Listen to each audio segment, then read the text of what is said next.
Hi everyone, and welcome back to the channel.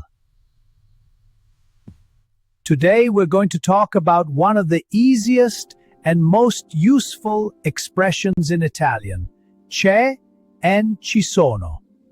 If you're learning Italian, you will hear these two expressions all the time. They are very common, very natural, and very important. In Italian, you say, c'è un libro, ci sono due libri. That's the basic rule. Use c'è when you are talking about one thing. Use ci sono when you are talking about more than one thing. For example, c'è una persona fuori. Ci sono due persone fuori.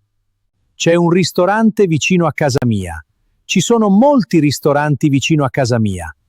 Very simple. Now, here's something important. C'è is used for singular and ci sono is used for plural. So if you see one object, one person, one idea, use c'è. If you see two, three, or many, use ci sono.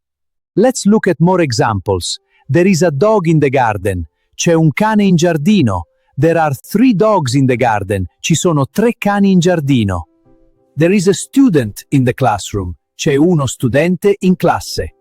There are many students in the classroom. Ci sono molti studenti in classe. There is a message on my phone.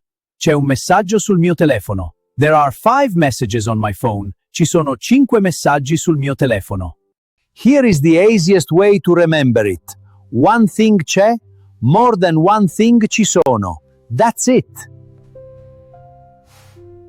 And the good news is, once you understand the pattern, it becomes very easy. Now it's your turn. Write one sentence with c'è and one sentence with ci sono in the comments. Thanks for watching. Remember to follow me for more Italian lessons.